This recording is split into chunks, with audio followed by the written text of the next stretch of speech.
ഇന്ത്യയും പാകിസ്ഥാനും തമ്മിലുള്ള സംഘർഷാവസ്ഥകൾക്ക് അയവൊന്നുമില്ല എങ്കിൽ കൂടിയും വീണ്ടും പ്രകോപനപരമായ നിലപാടുകളുമായിട്ട് എപ്പോഴും രംഗത്ത് വരുന്നത് പാകിസ്ഥാനാണ്. കാരണം ഇന്ത്യയുടെ ഭാഗത്തുനിന്ന് ഉണ്ടാകുന്ന നടപടികൾ, ഈ തിരിച്ചടികൾ ഏത് തരത്തിലാണെന്ന് പാകിസ്ഥാൻ ഇപ്പോഴും ചിന്തിക്കാൻ സാധിച്ചിട്ടില്ല. കാരണം പാകിസ്ഥാന് നേരെ ആക്രമണം ഉണ്ടാകും, ഇന്നുണ്ടാകും, നാളെ ഉണ്ടാകും എന്നുള്ളൊരു ഭയപ്പാടുണ്ടല്ലോ, അതാണ് അവരെ ഇപ്പോൾ മുന്നോട്ട് നയിക്കുന്ന പേടിപ്പെടുത്തുന്ന സ്വപ്നം. ഇപ്പോൾ ഇന്ത്യ അങ്ങോട്ടേക്ക് ഒരു ആക്രമണം നടത്തിയാൽ അതോടുകൂടി സംഭവം കഴിഞ്ഞേനെ. പക്ഷേ ഇതങ്ങനെയല്ല. കരസേനയിൽ നിന്നാണോ, നാവികസേനയിൽ നിന്നാണോ, വ്യോമസേനയിൽ നിന്നാണോ അവർക്കൊരു മറുപടി ലഭിക്കുന്നതെന്നുള്ളൊരു പേടിയിൽ, ആകാംക്ഷയിൽ അവർ നിൽക്കുകയാണ്. എന്നിട്ടും പാകിസ്ഥാനിലെ മത നേതാക്കൾ, അല്ലെ മന്ത്രിമാർ, അല്ലെങ്കിൽ ആർമിയുടെ തലപ്പത്തുള്ളവരൊക്കെ തന്നെ വീണ്ടും പ്രകോപനങ്ങൾ തുടരുകയാണ്. ഏറ്റവും ഒടുവിൽ ഇപ്പോൾ പൽവാഷ മുഹമ്മദ് സായി ഖാൻ എന്ന് പറയുന്ന അവിടുത്തെ ഉപരിസഭയുടെ സെനറ്റർ, അവർ ആ ഉപരിസഭയിൽ പ്രസംഗിക്കവേ പറയുകയാണ്, ഞങ്ങൾ ഇനി ലക്ഷ്യം വെക്കുന്നത് അയോധ്യയാണ്. എന്ന് പറഞ്ഞാൽ അയോധ്യയിൽ ബാബറി പള്ളി നിർമ്മിക്കും. ആ ബാബറി പള്ളി നിർമ്മിക്കുന്നതിന് വേണ്ടിയിട്ട് ആദ്യത്തെ ഇഷ്ടിക എടുത്ത് നൽകുന്നത് പാകിസ്ഥാൻ പട്ടാളക്കാരായിരിക്കും.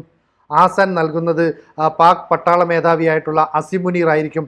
അപ്പം ഇവരുടെ ലക്ഷ്യം എന്ന് പറയുന്നത് പൽവാഷ മുഹമ്മദ് സായി ഖാൻ വീണ്ടും പ്രകോപനം സൃഷ്ടിക്കാനായിട്ട് ശ്രമിക്കുന്നു, ഉപരിസഭയിൽ പ്രസംഗിക്കുന്നു. ഇതൊക്കെ തന്നെ ഇന്ത്യക്കാർ കേൾക്കുമ്പോൾ കൃത്യമായ മറുപടിയുമായിട്ട് രംഗത്ത് വരും. पिंडी से एक आम सिपाही लगाएगा और उसमें पहली अजान पाकिस्तान का सिपा सलार आसिम मुनीर देगा. അപ്പോൾ സമ്മർദ്ദ തന്ത്രങ്ങളിലൂടെ ഇന്ത്യക്കെതിരെ വീണ്ടും പ്രകോപനം സൃഷ്ടിക്കാനായിട്ട് ഇവർ ശ്രമിക്കുന്നു.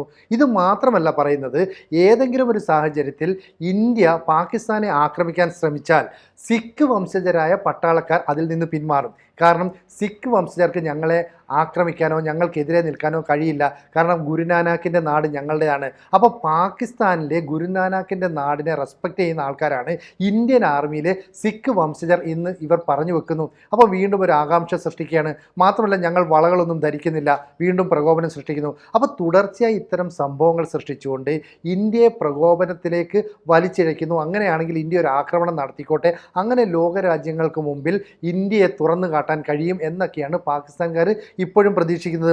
ഇപ്പോൾ പാകിസ്ഥാൻ ആർമിയിൽപ്പെട്ട ആളുകളെ കാര്യം എടുത്തു കഴിഞ്ഞാൽ അവർ ഒരു യുദ്ധത്തിലേക്ക് പോകണമെന്ന് ഇപ്പോൾ ആഗ്രഹിക്കുന്നില്ല. പക്ഷേ പാകിസ്ഥാൻ സൈനികർ പറയുകയാണ്, ഞങ്ങൾ നിർബന്ധപൂർവ്വം യുദ്ധത്തിലേക്ക് വലിച്ചിഴക്കപ്പെടുകയാണ്, ഞങ്ങൾക്ക് ഈ യുദ്ധത്തിനോട് യാതൊരു താല്പര്യവുമില്ല. കരയുന്ന വീഡിയോകളാണ് പുറത്തേക്ക് വരുന്നത്.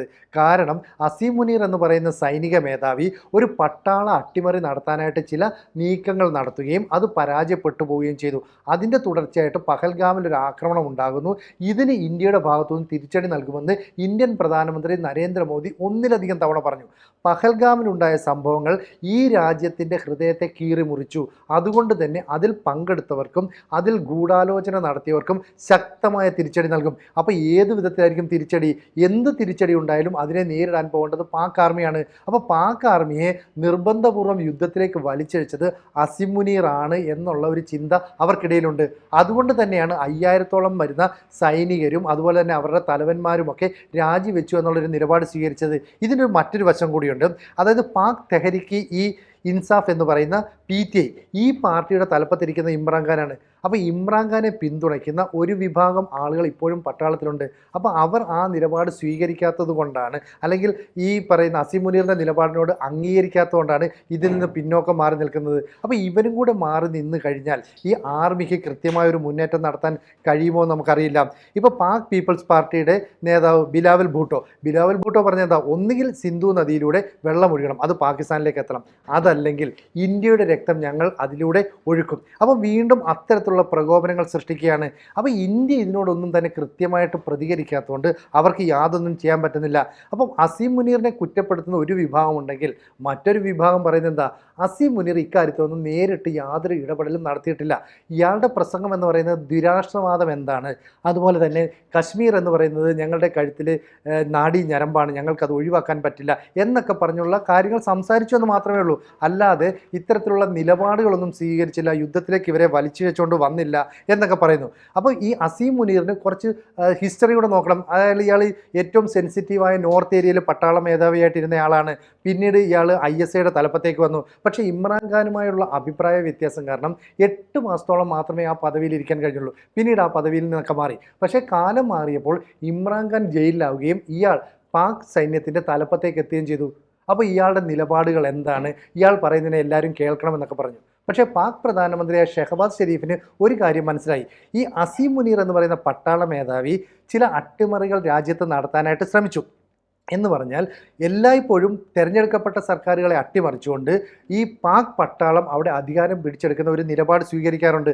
അതുതന്നെയാണ് ഇവിടെയും സ്വീകരിക്കാൻ ശ്രമിച്ചത്. ഇത് നവാസ് ഷെരീഫ് എന്ന് പറയുന്ന മുൻ പ്രധാനമന്ത്രി, 3 തവണ അവിടുത്തെ പ്രധാനമന്ത്രിയായിരുന്നു, അദ്ദേഹം സൂചിപ്പിച്ചു, സഹോദര നീ സൂക്ഷിക്കണം, കാരണം ഈ പറയുന്ന അസീം മുനീറിൻ്റെ ലക്ഷ്യം നമ്മൾ കരുതുന്ന പോലെയല്ല, ഇവൻ നമ്മളുടെ പട്ടാള അട്ടിമറിയിലൂടെ രാജ്യത്തെ മുഴുവൻ പ്രശ്നമുണ്ടാക്കാനായിട്ട് ശ്രമിക്കുകയാണ്. മാത്രമല്ല ISIയുടെ ചാരത്തലവൻ എന്ന നിലയിൽ അതുപോലെ തന്നെ മറ്റ് പല മേഖലകളിലും പ്രവർത്തിച്ചുകൊണ്ട് ഇയാൾക്ക് ആർമിയിലെ തീവ്രവാദികളുടെയൊക്കെ ഒരു വലിയ പിന്തുണയുണ്ട്. മാത്രമല്ല മറ്റുള്ള സൈനിക മേധാവികളെ പോലെയല്ല അസീം മുനീർ. ഇയാൾ ഈ ഖുർആൻ മുഴുവൻ കാണാതെ പഠിച്ചുകൊണ്ട് അതിലെ വാചകങ്ങളൊക്കെ ഉദ്ധരിച്ചുകൊണ്ടാണ് തൻ്റെ പ്രസംഗങ്ങൾ ആരംഭിക്കുന്നത്.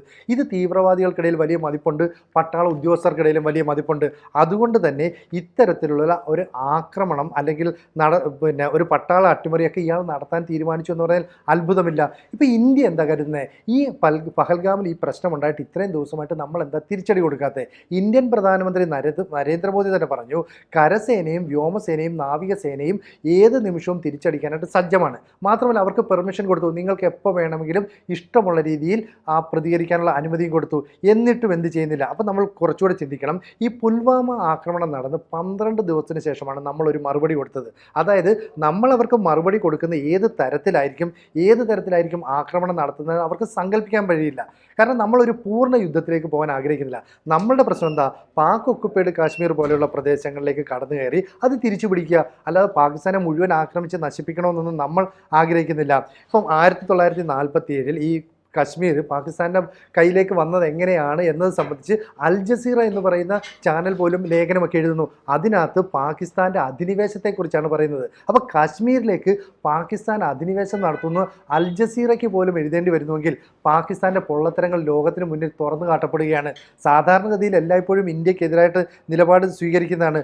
അതുകൊണ്ടാണ് യോജന പട്ടേൽ UN രക്ഷാസമിതിയിൽ ഈ പാക് പ്രതിരോധ മന്ത്രി നടത്തിയ പ്രസ്താവനകൾ, അതായത് 3 പതിറ്റാണ്ടോളം അമേരിക്കയ്ക്കും ബ്രിട്ടനും ഒക്കെ വേണ്ടി തീവ്രവാദ പ്രവർത്തനങ്ങൾ ഞങ്ങൾ ചെയ്തു, അവർക്ക് വേണ്ടി തീവ്രവാദികളെ പരിശീലനം കൊടുത്തു, അതുപോലെ തന്നെ സാമ്പത്തിക സഹായം കൊടുത്തു, അഭയം കൊടുത്തു. ഇതൊക്കെ ലോകത്തിന് മുന്നിൽ ഇവർക്ക് വിളിച്ചു പറയേണ്ടി വന്നു. ഇത് യോജന പട്ടേൽ തുറന്നു കാണിച്ചപ്പോൾ മറ്റ് ലോകരാജ്യങ്ങൾ നിശബ്ദമായി കേട്ടുകൊണ്ടിരുന്നു. അപ്പോൾ പലതവണ നമ്മൾ പറഞ്ഞിട്ടുണ്ട്, ISI പോലെയുള്ള സംഘടനകളാണ് ഈ പാകിസ്ഥാനിലെ തീവ്രവാദ പ്രവർത്തനങ്ങൾക്ക് പങ്കാളിത്തം വഹിക്കുന്നത്, അല്ലെങ്കിൽ നേതൃത്വം വഹിക്കുന്നത്. അതിൻ്റെ തെളിവുകൾ നമ്മൾ കാണിച്ചു കൊടുത്തെങ്കിലും ആരും ഒരു നിലപാടും സ്വീകരിച്ചില്ല. നിലവിൽ ഈ അസുദ്ദീൻ ഒവൈസി തന്നെ ഈ നേരത്തെ ഈ ബിലാവൽ ഭൂട്ടോയുടെ പ്രസ്താവനകൾക്കെതിരെയൊക്കെ രംഗത്ത് വന്നിരുന്നു. കാരണം അന്ന് ചോദിച്ചത്, നിൻ്റെ അമ്മ ബേനസീർ ഭൂട്ടോ അതുപോലെ തന്നെ സുൽഫിക്കർ അലി ഭൂട്ടോ ഇവരൊക്കെ കൊല്ലപ്പെട്ടത് എങ്ങനെയാണ്? അവിടുത്തെ തീവ്രവാദം കൊണ്ടല്ലേ? ഇതൊക്കെ കൃത്യമായിട്ട് മനസ്സിലാകുന്നുണ്ട്. അപ്പോൾ വീണ്ടും വീണ്ടും അവർ പ്രകോപനപരമായിട്ട് രംഗത്തിറങ്ങുമ്പോൾ അസുദ്ദീൻ ഒവൈസി പോലും ഉള്ളവർ പോലും പ്രതികരിക്കുന്നു, അൽ ജസീറ ചാനൽ പോലും തിരിച്ച് ലേഖനം എഴുതുന്നു. ഇതിൽ നിന്ന് പാകിസ്ഥാൻ ലോകത്തിന് മുന്നിൽ ഏതാണ്ട് ഒറ്റപ്പെട്ടു എന്നാണ് മനസ്സിലാക്കുന്നത്. അതുകൊണ്ട് ഇനിയും ഇത്തരത്തിലുള്ള പ്രകോപനപരമായ നിലപാടുകളുമായിട്ട് വീണ്ടും പാകിസ്ഥാനിലെ സെനറ്റർമാരോ മന്ത്രിമാരോ ഈ പട്ടാള മേധാവികളോ ഒക്കെ രംഗത്ത് വരാൻ സാധ്യതയുണ്ട്. അതുകൊണ്ട് തന്നെ ഇപ്പോൾ ബാബറിയിൽ പള്ളി പണിയും, അവിടത്തേക്ക് ആദ്യത്തെ ഇഷ്ടിക ആർമി നൽകും എന്നൊക്കെ പറഞ്ഞുള്ള പ്രകോപനപരമായ നിലപാട് ഇന്ത്യക്കുള്ളിൽ തന്നെ ആഭ്യന്തരമായ സംഘർഷങ്ങൾക്ക് വഴിവെക്കാൻ സാധിക്കുന്നതാണെങ്കിൽ അത് നടന്നോട്ടെ എന്നാണ് അവർ കരുതുന്നത്. പക്ഷേ ഇന്ത്യ വളരെ പക്വമായ നിലപാട് സ്വീകരിക്കുകയും നരേന്ദ്രമോദിയുടെ നിർദ്ദേശം അനുസരിച്ച് ഉചിതമായ സമയത്ത് കര, നാവിക, വ്യോമസേന മറുപടി നൽകുകയും ചെയ്യുമെന്നാണ് പ്രതീക്ഷിക്കുന്നത്. അതെന്താണ് ഇത്രയും വൈകുന്നതെന്ന് വീണ്ടും വീണ്ടും നമ്മൾ ആലോചിച്ച് അമ്പരക്കേണ്ട യാതൊരു കാര്യവുമില്ല. കൃത്യസമയത്ത് കൃത്യമായ മറുപടി ഇന്ത്യൻ സൈന്യം നൽകിയിരിക്കും. കൂടുതൽ വാർത്തകളും വിശേഷങ്ങളും നിങ്ങളിലേക്ക് എത്താൻ ABC മലയാളം സബ്സ്ക്രൈബ് ചെയ്യുക, ബെൽ ബട്ടണും അമർത്തുക.